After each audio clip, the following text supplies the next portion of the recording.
पुरी रे गोटे बहुत सुंदर स्टेडियम टी अच्छी जगन्नाथ स्टेडियम से आम समस्ते जाचे गोटे बहुत बढ़िया क्रिकेट ग्राउंड टे अच्छी एथलीट्स मानक स्विमिंग साइक्लिंग रनिंग एमती आहरी मॉडर्न एम्यूनिटीज अच्छी जोटी सब नुआ नुआ एस्पिरेंट्स माने स्पोर्ट्स एस्पिरेंट्स माने जो मैंने जाइकी प्रैक्टिस प्रैक्टिस करि परिवे एवं आगामी समय गोटे सुजोग भी मिल आमको ओडिशा रु स्पोर्ट्स माने प्रतिनिधित्व करेंगे एवं बड़ बड़ ओलंपिक्स रे जाइकी पार्टिसिपेट करेंगे किंतु गला किछि दिन हेलानी गोटे अति सुंदर स्विमिंग पूल टी जोटा करा जायथिला पूर्वतन मुख्यमंत्री नवीन पट्टनायक करकमल होइथिला ताकू अणदेखा करा जायछि कर्तृपक्ष माने अणदेखा करूछंती रिपेयर मेंटेनेंस करिकी जो मैंने जे प्रैक्टिस करथिले जो मैंने कहते जे 2 दिन में हो 3 दिन में ठीक हो पाखापाखि मासे हेलानी स्विमिंग पूल टी को बंद कर रखिछंती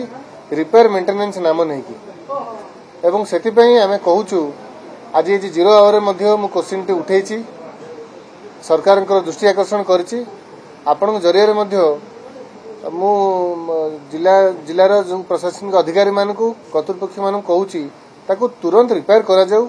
रिपेयर मेंटेनेंस करा जाऊ एवं 2 दिन 3 दिन टाकू मासे भाव जदि नै जीवो 30 दिन हेलानी पिला माने जदि प्रैक्टिस न करि परिबे ताहले आमे कोन कहि परिया गोटे स्विमिंग पूल टा जदि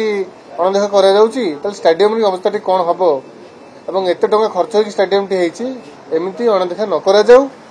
उचित पदक्षेप निया जाऊ सरकार को पाखरे मु दृष्टि आकर्षण करछि आपन जरिया रे मध्य कर्तृपक्ष मानकु जणाउछि